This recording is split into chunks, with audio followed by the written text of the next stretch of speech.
Legal, sejam bem-vindos. Eu vou olhar mais para lá de cá agora, viu, pastor? Hoje vai ser o encerramento da série A Realidade do Céu. Vamos lá. Senhor, nós vamos agora ministrar a tua palavra, pedindo ao Senhor toda a sabedoria, todo o discernimento, toda a inteligência vinda do alto, porque nós não vamos falar de nós mesmos, nós vamos falar do teu reino, nós vamos falaremos do futuro, Senhor. Aquilo que o Senhor Jesus veio fazer, que foi resgatar a humanidade, Senhor Deus, para que nós, através dele, nos tornássemos teus filhos. Me usa nessa noite, Senhor. O Senhor sabe que eu não sou nada, que eu não sou nem merecedor de estar aqui na frente. Mas pela tua graça e misericórdia, o Senhor me chamou, me ungiu, tem me capacitado para ser útil no teu reino. Agora, Senhor, abre o nosso entendimento, abre a nossa mente, o nosso coração e registra nele, Senhor Deus, encrava nele a tua palavra, para que possamos compreender um pouco daquilo que o Senhor está preparando para a eternidade, para a tua igreja.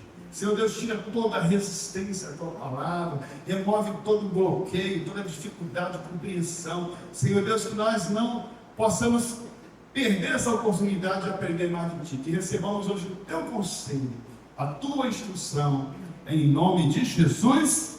Amém, amém. Glória a Deus. Então hoje nós estamos encerrando a série A Realidade do Céu. Estava eu um dia conversando com um amigo pastor e comecei a falar com ele sobre algumas coisas que eu imaginava sobre o céu. E naquele momento eu disse, cara, não sei como é que você vai ouvir isso aqui sobre o céu, mas eu entendo desse jeito. Ele ficou ouvindo, ele disse, eu já tive muita crise sobre isso, e nós temos a mesma visão daquilo que Deus fala sobre o céu. Na verdade, não existe uma disciplina nos seminários, pelo menos até onde eu vi, que enfatize o lugar onde você vai morar, que ensine. Imagine uma disciplina que nós pudéssemos, hoje você vai aprender sobre a realidade do céu. Afinal de contas, você entregou sua vida para Jesus, e uma das suas expectativas é que quando você morrer, você vai morar com o Senhor. E ele mesmo disse que iria preparar lugar. Eu vou preparar lugar na casa do meu pai. Há muitas moradas, né? Nós vamos entender esse termo hoje. Mas pouco se fala. Nós estamos hoje na quarta ou é a quinta sessão, não recordo direito, quarta ou quinta, né, Tiago? E hoje nós vamos encerrando. Eu quero falar um pouco sobre a realidade do céu em relação ao cotidiano. Em relação ao cotidiano, o que é o cotidiano? Aquilo que você faz durante o seu dia, o seu tempo, a maneira que você se comporta em várias áreas da sua vida.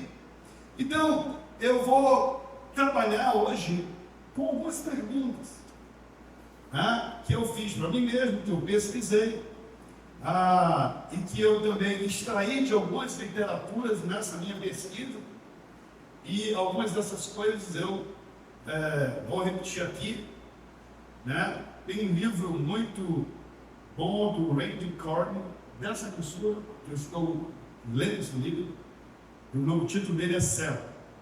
Muita coisa eu vi que esse homem entendeu, levou décadas de pesquisa para reunir informações sobre o céu. Tem pouquíssima coisa escrita sobre isso. Um dos livros mais influentes do Baxter foi escrito em 1629, se não me engano. Olha quanto tempo. Poucos aqui tiveram o privilégio de ver essa época, fora do século, né?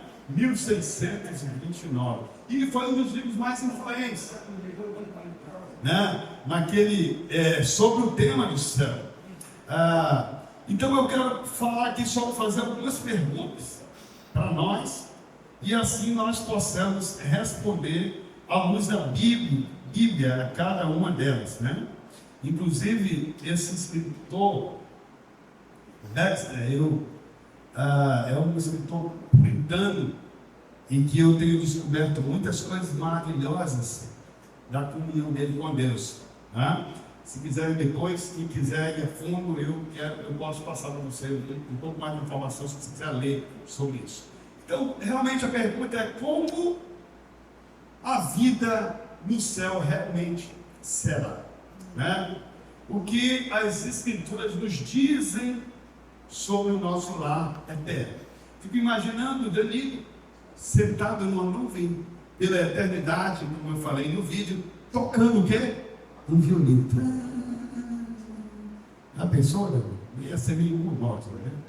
Aí, de repente, ele encontra o Zeca, todo vestido naquela rua, com uma gaita. Tocando pela eternidade. De branco. De branco ainda. De branco, né? Então, as pessoas acham que no céu nós vamos só louvar. E acham que louvar é cantar ou tocar um instrumento. Mas nós ensinamos aqui que na terra, uma das compreensões mais profundas sobre louvar é obedecer. Porque quando você obedece, você está dando crédito à palavra de Deus. A obediência é um louvor a Deus. Quando você oferta dízimo, louvor a Deus. Quando você recebe uma pessoa na sua casa, como Paulo fala, de hospitalidade, né? Você está louvando a Deus. Mas o entendimento é que no céu vai ser só isso. E nós entendemos bem diferente, até porque a Bíblia fala sobre isso. Então, a primeira pergunta é: será que nós vamos trabalhar no céu? Quantos acham que nós vamos trabalhar no céu? Está aumentando o número, né? Alguns ainda não estão sabendo direito. Então, essa ideia de trabalhar no céu, para muitos, realmente parece uma coisa estranha. Mas a Bíblia fala muito sobre o trabalho no céu, né? E quando Deus criou o mundo, né, encontrou um lugar sem forma, vazio, depois que Ele criou todas as coisas, Ele criou o quê? O ser humano. E qual foi a razão, uma das razões de ter criado o ser humano? Ele só criou o ser humano depois que estava pronto para que ele pudesse cultivar, para que ele pudesse cuidar do jardim, né, e cultivá-lo. Está lá em Gênesis 2:15. Então, o trabalho era algo original no tempo da perfeição, tá ligado? Quando não havia pecado, já havia trabalho.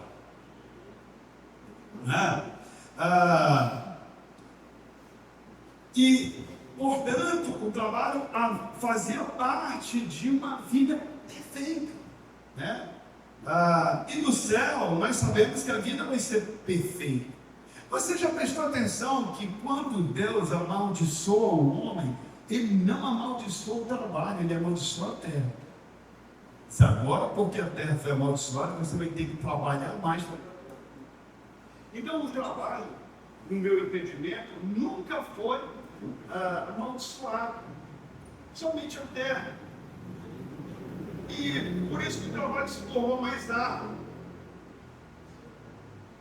No entanto, o trabalho já foi redimido, eu diria, né? E será expressamente redimido no novo céu e na nova terra. Apocalipse 22, vou já colocar ele. O trono de Deus e o Cordeiro estará na cidade e os seus servos servirão. Veja só o que diz aí. 22, 3. Eu falei, João, cadê o... Não haverá mais maldição sobre coisa alguma, porque o trono de Deus e o Cordeiro estará ali. E seus servos estarão. Então veja, se ele está dizendo que no ambiente da nova terra, no novo céu, haverá o que? Servos. E o que eles vão fazer? O adorarão, o servirão. Tem tradução que vai dizer servir. Então imagina que no reino tem súditos, tem toda uma organização. E os servos estarão ali trabalhando. João 17:3. Veja que eu poderia dizer, enquanto ele está João 17:3, eu estou achando, poderia dizer que o próprio Deus trabalha. E ele trabalha o tempo todo, segundo quem? Jesus. Jesus disse: o meu Pai trabalha até agora. O meu Pai trabalha o tempo todo. Teve duas coisas que foram instituídas antes do pecado: o trabalho e o descanso. Estão ligados? O descanso foi tão fortemente estabelecido que ele foi santificado. O dia do descanso foi santificado. Eu vou falar do descanso daqui a pouco, vou aprofundar nisso aí. Então, João 17,3 diz o quê? Ser a ti o único Deus verdadeiro, e a Jesus Cristo, a quem graça amor. Não é essa referência. Eu acho que é o contrário, 3,17. Mas eu vou dizer o que fala exatamente esse texto que Jesus faz sobre que o Pai trabalha o tempo todo. Mas eu digo assim, quando nós pensamos em trabalho, nós já sentimos algo como se fosse enfadonho, cansativo, desagradável. Tem muita gente aqui na terra que trabalha e vai para o trabalho porque não tem jeito, não é? Já tem pouquinhos, bem pouquinhos que trabalham. É um prazer, uma diversão eles trabalharem. Então, no céu, o trabalho não será penoso, porque nós teremos a consciência de que tudo que nós faremos ali será para a glória de Deus. O trabalho no céu vai agradar tanto a nós quanto a Deus, obrigado? Isso é um ponto importante, porque no céu não há imperfeição. E por não haver imperfeição, não vai haver insatisfação. Vai ser impossível você ser insatisfeito com o seu trabalho. E quando nós pegamos lá o Gênesis, onde nós vemos de fato Adão e Eva trabalhando o tempo todo, cultivando o jardim, nós vemos que essa atividade foi estabelecida e ela vai ser restabelecida de um modo perfeito no céu. A outra pergunta que eu me fiz no céu nós terá atividades profissionais? Será que vai ter? Vamos dar alguns exemplos. O que você acha que José, o pai de Jesus, ou de Maria, o pai terreno de Jesus, vai fazer lá no céu, quando ele estiver trabalhando? O que você acha? Será que ele vai ter uma carpintaria?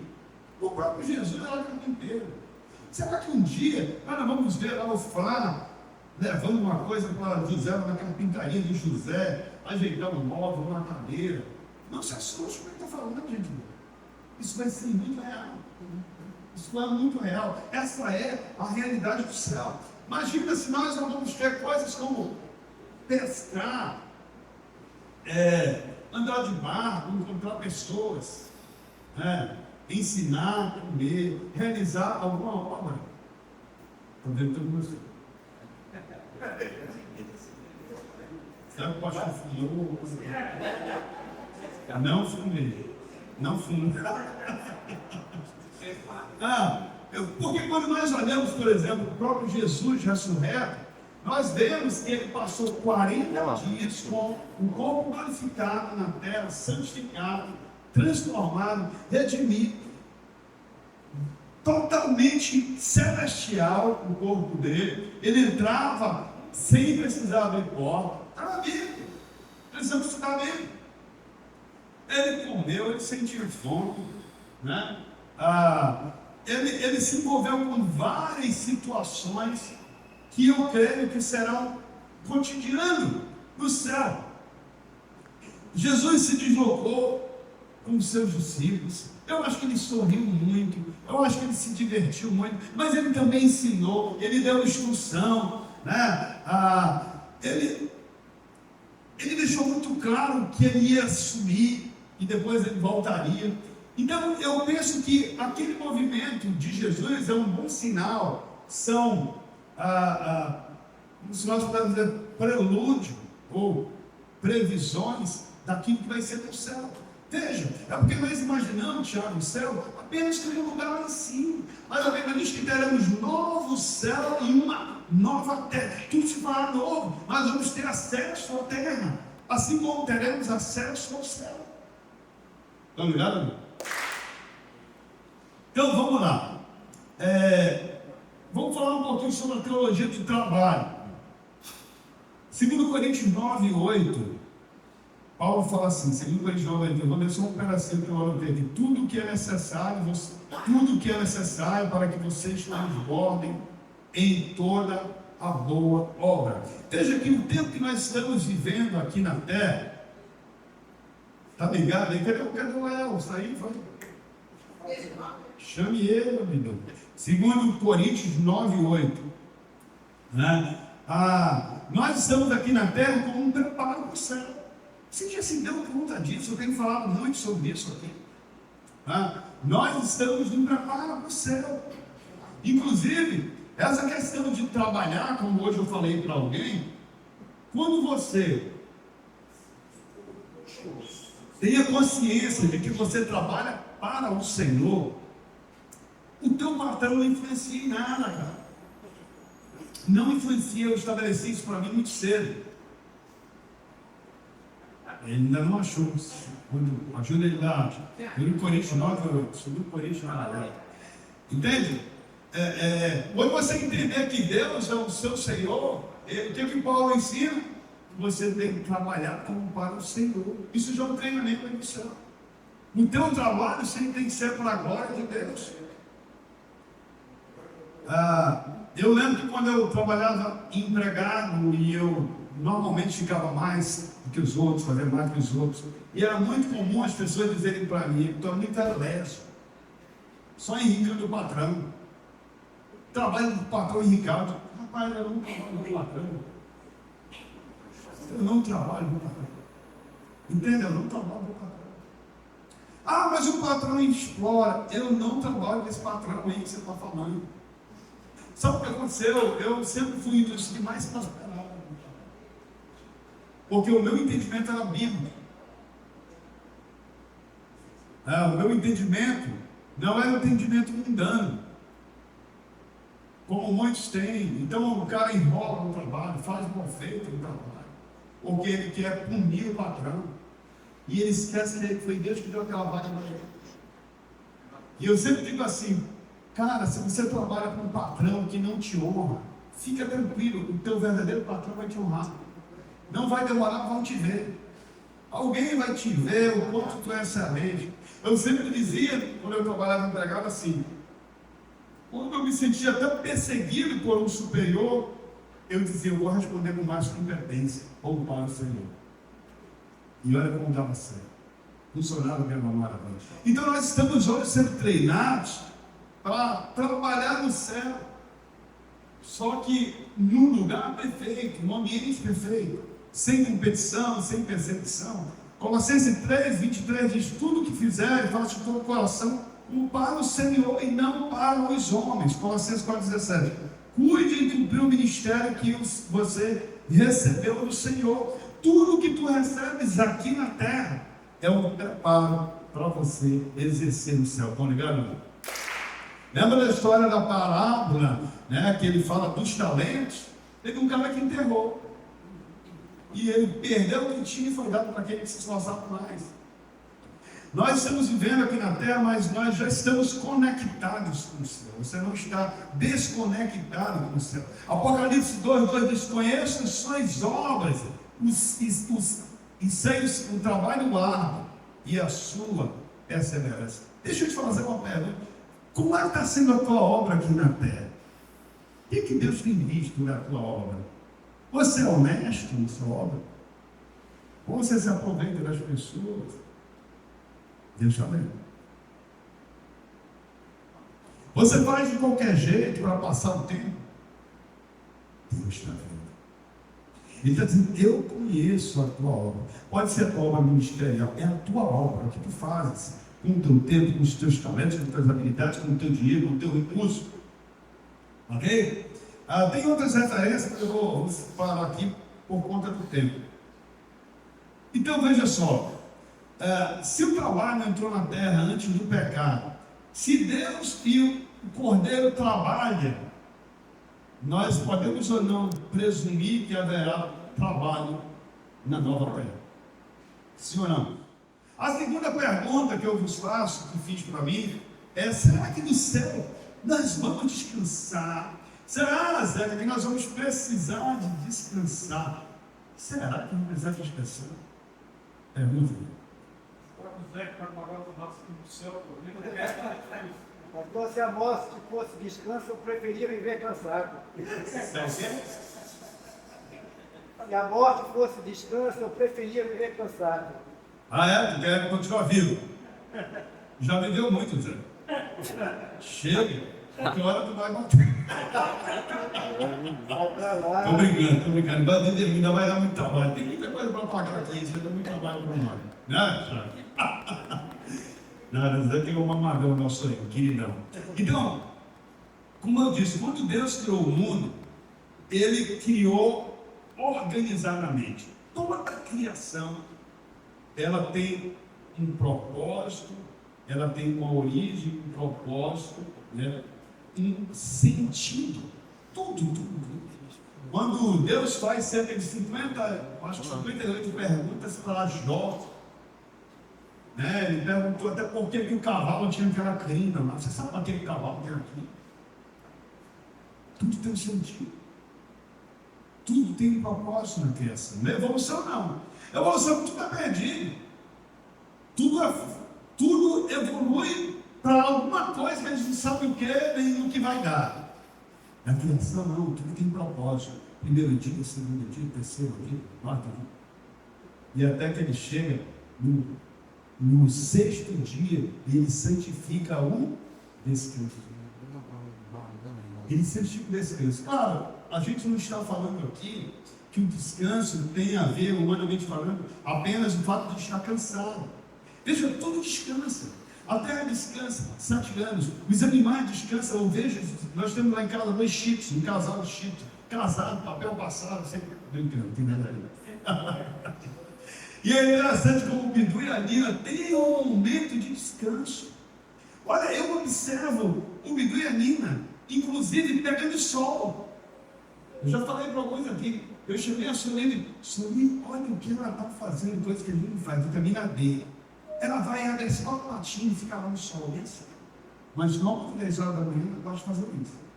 E quando dá um certo horário, eles vão descansar. Então, o descanso também foi criado por Deus. Né? A terra, como eu disse, descansava a cada 7 anos. Então, será que nós não poderíamos também antever que haverá descanso na nova terra? Esse descanso, a gente pensa que é dormir só. Mas você nota, Tiago, que nos nossos dias, quando a gente tem um feriado, o que a gente faz? Cansa. Na maioria cansa. A gente sempre inventa alguma coisa, vamos para a estrada, vamos sair para onde? E o descanso é um tempo de solitude, é um tempo de comunhão com Deus, é um tempo de louvor, é um tempo que você tira para adorar. Não é só para ficar dormindo, ainda que dormir é importante. Você não precisa dormir tanto. Você precisa dormir uma certa quantidade de horas, mas não precisa dormir tanto, porque já se transforma em preguiça. Apocalipse 4,13 diz: então ouviu uma voz do céu dizendo: escreve, felizes os mortos que morreram no Senhor, de agora em diante, diz o Espírito, eles descansarão das suas fadigas, pois as suas obras o seguirão. Esse texto também está um pouquinho mais aprofundado, né, nessa teologia, em Hebreus 4, 1 a 11. Então, veja, o que você imagina no Éden? Feche seu olho aí, o que você imagina no Éden? Rios, rios, pássaros, tranquilidade. Né? O Éden era um sinal de descanso, um lugar de tranquilidade. E eu penso no céu, trará isso de volta. Mesmo que no Éden tivesse trabalho agradável, abundante, né? Um ambiente lindo, uma amizade perfeita entre Deus e os homens, né? Pessoas não vão brigar, não vão querer o lugar do outro, né? Os próprios animais serão nossas. E mesmo assim chega um dia de descanso. Tá ligado? Pouco descanso é comunhão com Deus. Você sabe o que é o sábado no Novo Testamento? Jesus é o sábado de Deus. Jesus foi o descanso de Deus. A obra de Jesus concluída gera o descanso de Deus. Porque, a partir daquele momento, o ser humano terá a oportunidade de crer ou não na verdade de Deus, para se tornar filho. Então, Jesus conclui a obra. Né? Ele é descanso de Deus. Ele diz assim: eis aqui quem é maior do que o sábado. O sábado, em relação ao dia, ele era o próprio descanso. E veja como isso é interessante. Hebreus 4:11, dá para colocar aí, então alguém acha aí para mim, para ser mais rápido a leitura? Alguns eu anotei, outros não. Hebreus 4:11. Como eu falei, o trabalho vai ser refrescante na nova terra e vai ter período de descanso. Hebreus 4:11. Está na tela? Então leiam aí.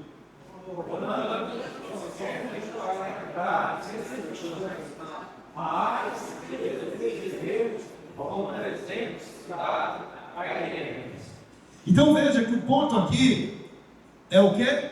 Esforcemos. Esforcemos. Você e eu precisamos nos esforçar para entrar no descanso. O descanso, ele é um propósito de vida, um propósito da vida, um propósito da existência. O descanso é algo que não poderia ser desconectado de nós nunca. No entanto, por que você não preste atenção? Por favor, preste atenção. Se desligue de tudo aí que está lhe atrapalhando. Isso aqui é muito importante. Deus falou muito comigo sobre esse ponto. Por que nós não conseguimos enxergar o céu como um lugar de descanso? Simplesmente porque nós vivemos uma vida de alta atividade. Nós não nos esforçamos por descanso. Nós nos esforçamos para nos cansar. Estão ligados, não? Nós nos esforçamos para nos cansar. E nós estamos em pecado. Estão ligados de novo? Porque um descanso é um mandamento. O sábado é um mandamento. Foi isso que Deus falou para mim. Porque eu sou muito ativo, quem anda próximo de mim sabe disso. E quando Jesus fala lá em Mateus 28:11, ele declara: venham a mim todos os que estão o quê? Cansados. E o que ele faz? Eu lhe darei descanso. Veja, o próprio Senhor oferece o descanso. E o descanso é tão bom e tão necessário, vital, poderia dizer, vital para nossas vidas, que o próprio Deus dá o exemplo. Ele mesmo descansa. Ele descansa das suas obras. Como eu disse, no céu, como há um lugar de descanso, nós vamos ter tempo de solitude. Experimentar a solitude. Eu tenho procurado fazer isso. Uma coisa legal é que no céu não vai ter relógio. Não vai ter relógio, não para ficar olhando, quero terminar, quero terminar. Nós não teremos relógio. Nós viveremos num total descanso em Cristo, ainda que teremos atividades, muitas atividades. Isso me chamou muita atenção, essa questão de atividade no céu, quando eu passei um tempo estudando muito o livro do profeta Daniel. E lá ele fala, nas profecias que ele recebeu, que o reino de Deus se expande continuamente. Eu disse, não tem como se expandir sem que haja trabalho. Porque também não faria sentido em Deus só dizer, em todo lugar que ele fosse, haja luz aqui. Tem que ter uma continuidade. Então, quando eu olho tudo aquilo que a gente já falou aqui nessa série, para trás, né? A questão da cidade, a questão dos povos que virão, que serão povos de todas as línguas, de todas as nações, e que os reis da terra trarão seus tesouros. Então, o que eu estou entendendo? Ali haverá um governo, ali haverá atividades organizadas. E um descanso faz parte disso. Então vamos lá, Deus descansou no sétimo dia e ele construiu um descanso antes de entrar o pecado do mundo. Ele prescreveu um descanso para Adão e Eva, né? E aí eu me pergunto, por que não teria descanso na nova terra? Faz sentido. Nós estamos no preparo para vivermos novos céus e nova terra. Agora veja, como você não descansa, você se cansa o tempo todo, você não consegue imaginar que no céu haverá descanso. E nós faremos muitas horas. Eu acredito nisso. A próxima pergunta: será que nós iremos precisar dormir? Descansar uma coisa. Vamos precisar dormir no céu? Vocês acham que nós vamos precisar dormir? Olha, eu estou falando do cotidiano. Alguns dizem assim, não, nós não dormiremos porque nós vamos ter os nossos corpos perfeitos. Bom, se nós não vamos dormir, então nós também não precisamos comer. Mas como que nós não precisamos comer e não vamos comer? Se vai ter uma ceia no céu, se vai ter um jantar no céu, se vai ter uma celebração no céu. Olha, quando o povo recebeu o maná que desceu do céu, aquilo é comida do céu. Agora, a comida do céu, eu creio que nós vamos dormir, mas não é esse sono que nós temos no nosso costume aqui. Até porque você acha que Adão lá no Éden trabalhava sem dormir? E era perfeito, lembra que o Éden era perfeito? Ele dormia, tanto que ele dormia, que lá o texto diz que quando Deus foi criar a mulher, estava no cheiro do homem, o que aconteceu? Conta aí para mim. Como? Ele dormiu profundamente. Profundo sono, mas dormiu muito. Foi uma anestesia geral. Ele fez algo que era comum dormir, só que profundamente, para ele poder tirar a costela e dali criar a esposa de Adão. Então a resposta é sim, vai haver fadiga, nós vamos trabalhar o normal e nós vamos descansar, né? E dormir. Mas sempre nós seremos revigorados no céu. O sono também continuará, no meu entendimento, a ser uma fonte de renovo. Assim como nós vamos comer, nós vamos cear, nós vamos servir, nós vamos trabalhar, né? Nós vamos ir, vamos brincar. Não pensem, gente, que no céu vai ser um negócio monótono. Vocês estão enganados. Eu já conversei com pessoas que passaram tempos mortos. E alguns conseguem descrever o que viram, outros só se conseguem descrever uma grande sensação. O próprio Paulo não conseguia descrever o que ele viu, o próprio João não conseguia descrever o que ele viu, né? Porque era algo tremendo. Mas eu penso que muitas coisas que foram criadas na terra foram inspiradas no céu. Eu creio claramente nisso. A Bíblia dá sinais para isso. Quarto ponto: será que cada um terá uma casa lá no céu, uma casa própria? A gente fosse dizer aqui, estão sonhando a casa. Não, ó.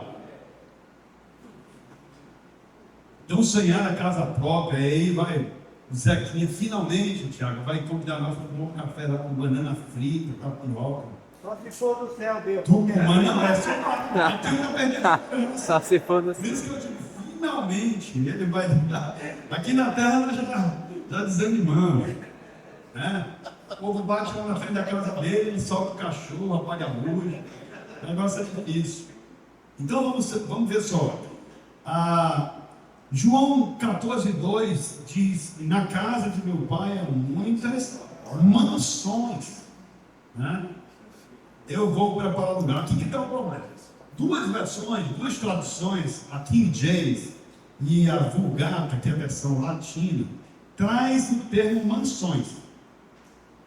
E nós entendemos que essas traduções, elas são inadequadas, porque nos levam a imaginar causas separadas. Eu mesmo entendi assim na outra hora.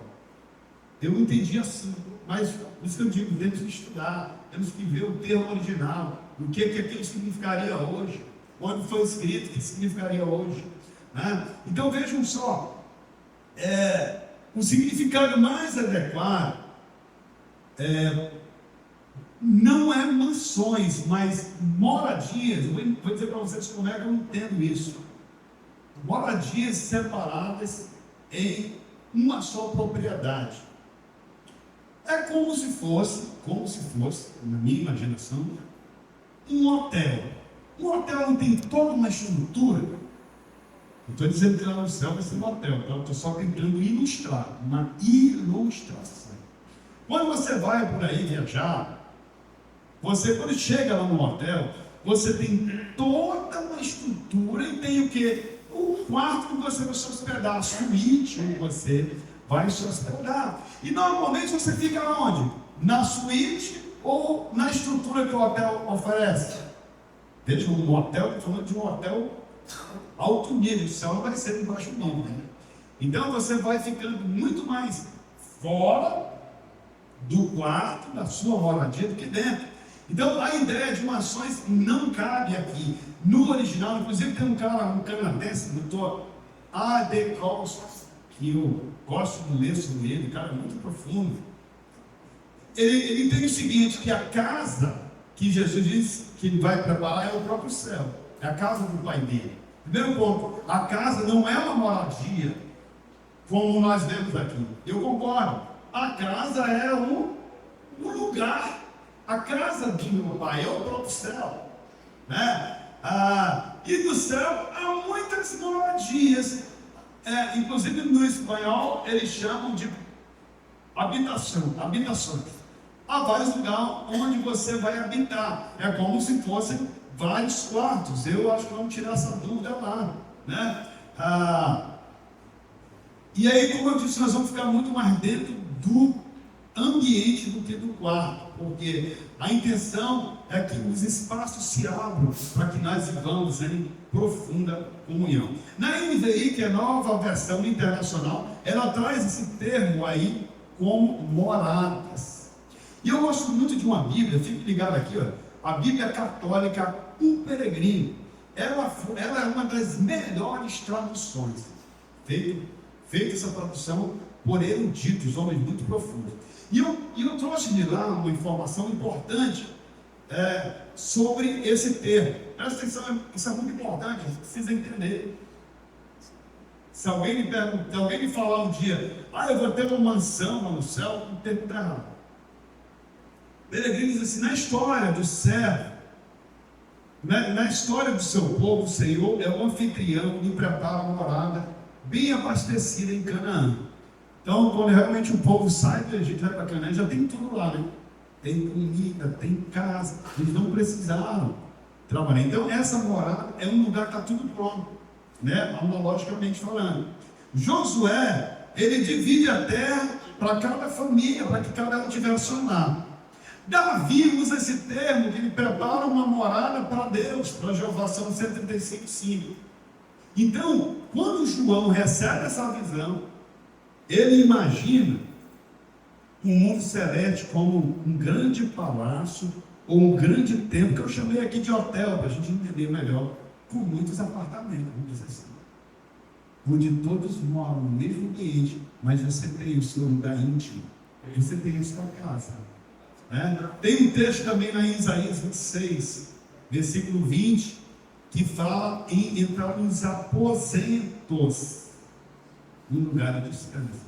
O aposento também entendeu o aposentadoria, lugar de descanso, né? E para se refugiar, sem aluguel.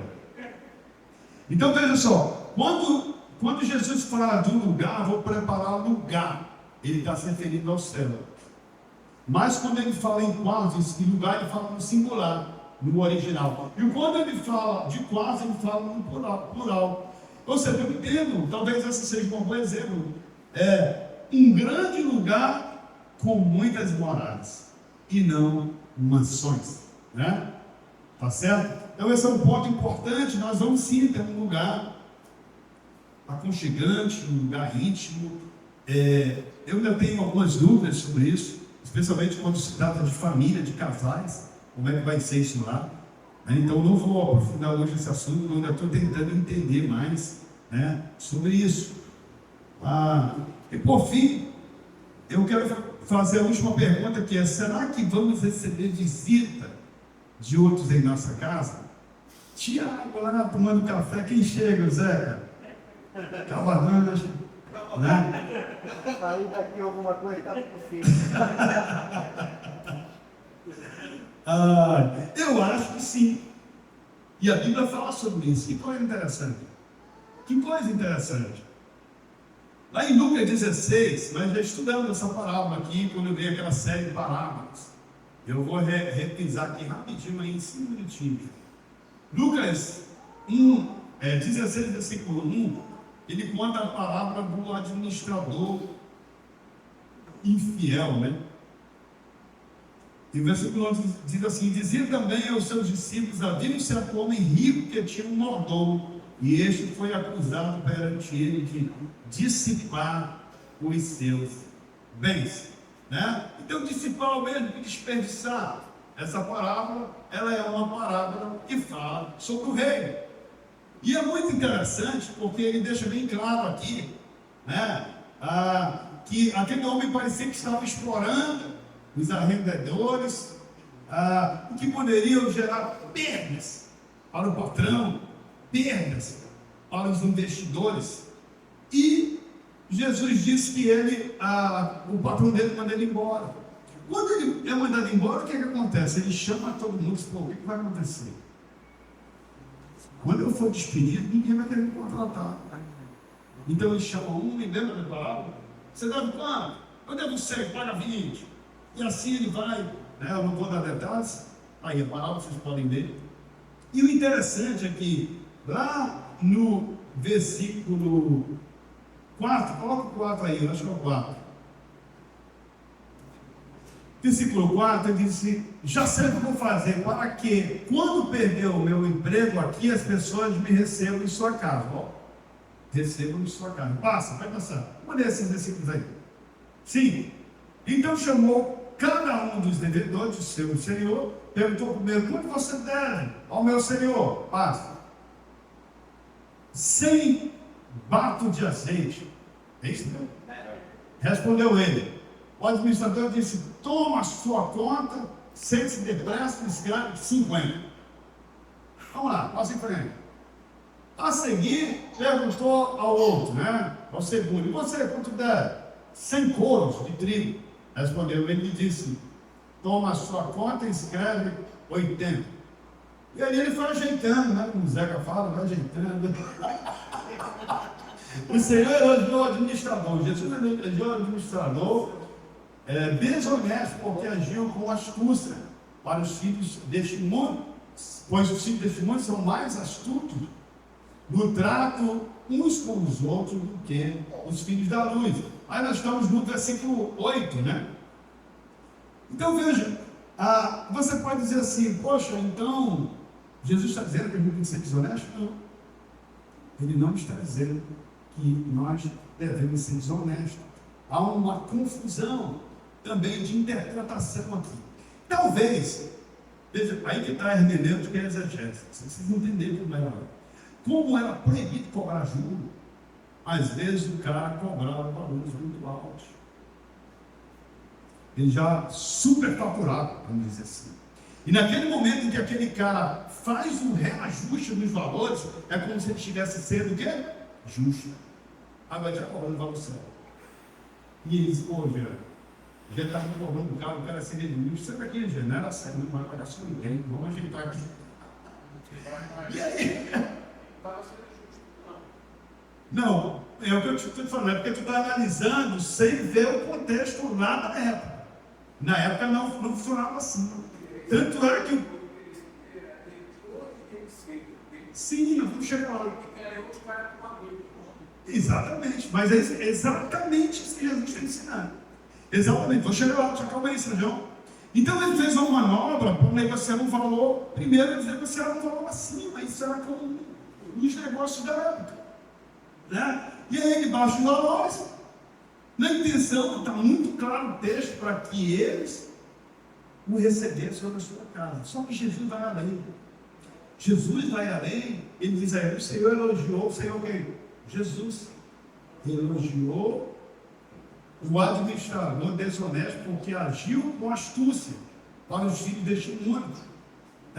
pois os filhos são mais astutos uns com os outros do que os filhos da luz. Próximo.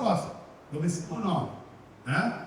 Por isso eu digo, usem a riqueza deste mundo ímpio para ganhar amigos. Ajuste as coisas.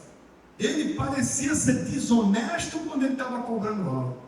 Agora ele ajusta o valor e para o céu. E ali ele ganha um amigo, de forma que quando ele acabar, estes o recebam nas moradas eternas. Aí aqui está, eu falo isso aqui porque eu procurei estudar antes de trazer esse assunto para você.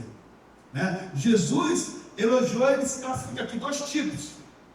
O tipo 1 são os filhos deste mundo. Ele usa a astúcia para o seu próprio interesse. Mas ele pode mudar. E na hora da pressão ele fez o que era certo. E ali ele ganhou amigos. Veja, a integridade ganha amigos, é o que o Senhor está dizendo. A integridade,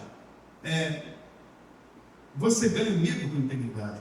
A generosidade faz você ganhar amigos. O que ele está dizendo aqui, no futuro, esses relacionamentos que nós temos aqui na terra serão levados no céu. Talvez para você seja difícil, porque a tradução é ruim. A tradução não é tão... Às vezes não tem uma palavra no português. Por isso que a gente às vezes bate cabeça com a exegese, né, com a hermenêutica, para poder entender como aplicar nos dias de hoje. Então não era a lição dos discípulos. As riquezas trazem amigo e também visando o futuro na eternidade. E tem vários versículos que eu relacionei aqui, mas eu não vou ter tempo para ler. Primeiro, nós temos uma visão das riquezas eternas. Como nós usamos essas riquezas aqui, nós poderemos ter bons resultados no céu. Eu vou dar um exemplo. Hoje mesmo passou na minha casa um mendigo. E ele falou assim: eu não tenho nada para comer na minha casa. O senhor poderia me dar alguma coisa? Eu estava super na pressão. Aí a senhora me separou 1 quilo de arroz, alguma coisa lá, e deu para ele. E ele disse: será que daí para dar um ovo ou um sol? Depois eu me arrependi, porque eu tinha cuidado. E a Bíblia diz lá em Hebreus que muitos recebem anjos. Será que na sua casa um dia você não vai ser visitado por um anjo? Que você ajudou aqui nessa era, aqui nesse plano. Entende? A tua generosidade, o que Jesus está ensinando aqui, onde ele coloca casas celestiais, está no texto, não tem inventando nada. Ele está dizendo que o nosso relacionamento íntegro, generoso, verdadeiro aqui, gera resultado no céu. Então, ligado? Eu tomara que você tenha entendido isso. Porque muitas oportunidades que você tem de ser generoso, você não é. Quem sabe seria um amigo que visitaria a sua casa nas moradas eternas. Né? Você lembra daquele outro homem que ele ajuda em celeiros? É outra palavra que Jesus disse. E que ele reúne muitos bens.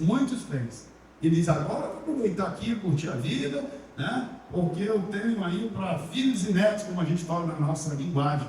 Mas o que Jesus diz para ele? Não. Esta noite eu pedi nada. E o que você tem preparado para quem será? Então, queridos, a questão da honestidade, da generosidade, da integridade, não é algo que você tem que pensar, é um comportamento que nós devemos viver. Gente, para concluir, quando eu não entendi essas coisas, eu era um negociador que eu não perdia nada. Hoje eu falei para um amigo meu pastor, alguns anos atrás, eu não aceitava um não com bons olhos no meu negócio. Eu ficava esperando para dar a volta. Sabe como é a visão hoje? Quando eu recebo um não no negócio, quando uma coisa dá errada, não sai como eu queria, aos meus olhos errados, eu digo assim: Senhor, não vem de ti, louvado seja teu nome. Porque eu sei que quem está no controle é Ele, não sou eu.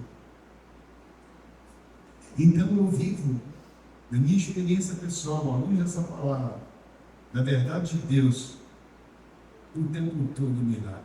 Veja que esse homem ele é um mordomo, igual eu e você. Mas ele estava usando o seu trabalho com astúcia para fazer de forma desonesta. Só que o texto parece que ele era desonesto antes. Né? Na verdade, ele estava enganando o patrão dele. Na verdade, ele estava se corrigindo e fazendo o que era justo. E aquela justiça trouxe uma boa amizade. Ok? Para terminar,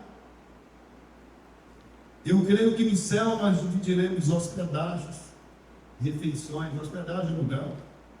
A cidade vai ser muito grande, eu já mostrei para vocês aqui. A cidade é mais longe de que. É quase daqui para Brasília, só a muralha dela reta. Ela é enquadrada. Está descrito na Bíblia. Quem está na Bíblia, eu expliquei isso.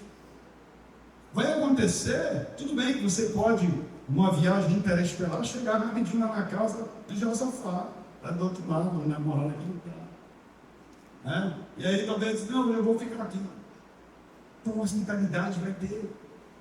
Gente, é porque, de fato, nós não temos a oportunidade de ouvir sobre isso, mas a Bíblia está cheia de informação para que nós possamos imaginar o céu. Quem já foi em Gramado aqui em Gramado?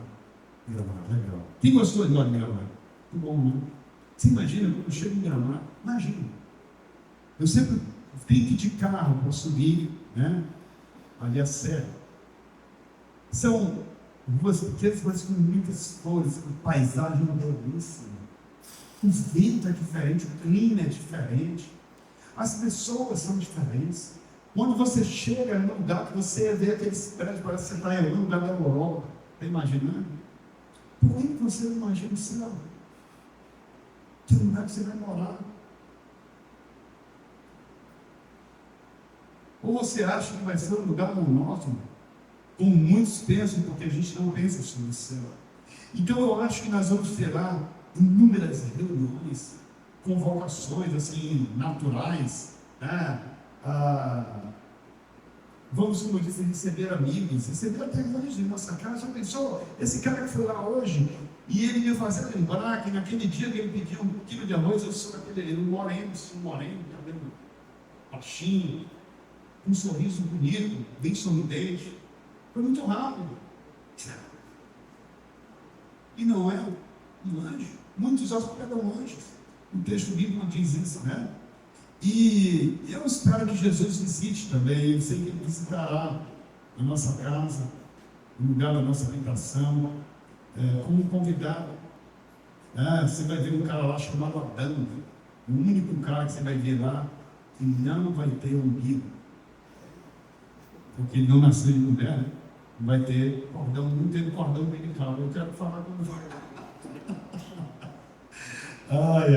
E lembre que Jesus também prometeu ceiar conosco. Esse cear conosco tem a ver com uma grande ceia, mas tem a ver também com um momento de comunhão. Então veja, irmãos, eu entendo que nesse ponto, se nós vamos receber pessoas na nossa casa, a Bíblia é cheia de informação. Eu creio que sim. E que Jesus, ele ama a companhia, ele ama estar junto. Eu vou falar uma coisa para vocês. Quando eu começo a estudar sobre o céu, eu tenho muita vontade de falar. Eu não estou falando de morrer, não, porque morrer é uma consequência da vida. Não é? Mas quando a gente olha tanta coisa, que como dizia Paulo, eu fico sem saber o que escolher. Né? Se eu for para a glória, ficar com o Senhor, ou se eu fico aqui sendo útil para a expansão do Evangelho, do reino de Deus. Eu quero dizer a vocês que procurem se aprofundar mesmo mais sobre o céu. Leiam sobre o céu. Quase não tem nada, nem na internet sobre isso. É impressionante. Mostra que tem algumas mensagens, mas inscrições como essas eu pelo menos não achei. É muito importante você investir sobre o lugar que você vai morar. Nós falamos semana passada, quem vai para lá? O principal ponto de acesso ao céu é para aqueles que deram crédito à palavra de Deus e que entenderam que Jesus é o Filho de Deus e que ele veio ao mundo para resgatar a comunhão, a amizade do homem com Deus. E esse é o julgamento. Foi aquele versículo que nós lemos ali que vai errar, né? 3,17, né? João 3,17.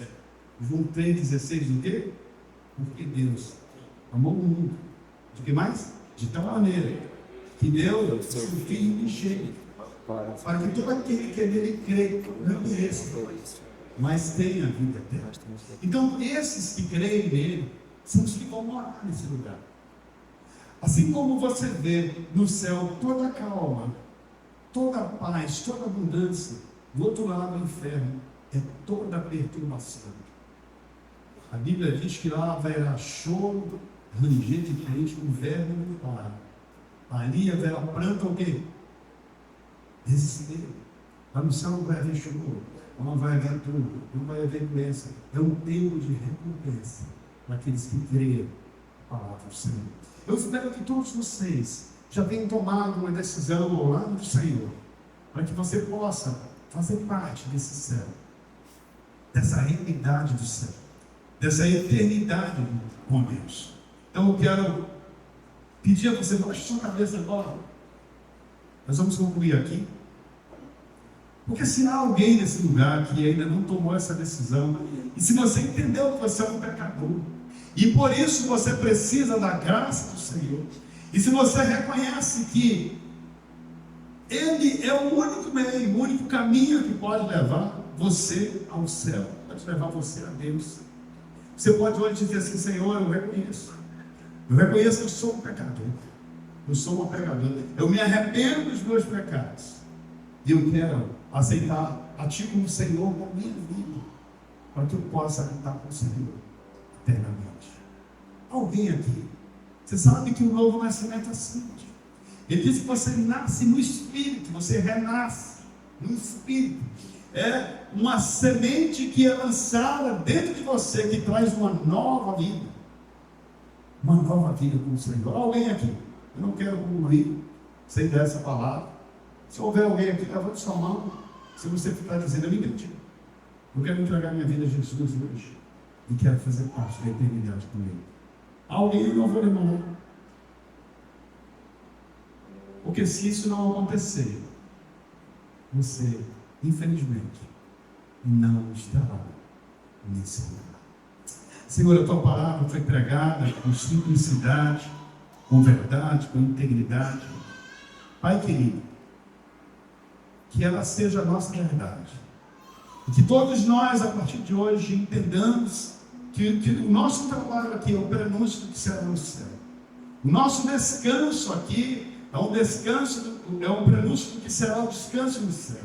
Que o lugar onde nós moramos é um prenúncio do que será a nossa casa no céu. Que tudo aquilo, Senhor Deus, que nós aqui descrevemos é um preparo para a vida eterna contigo.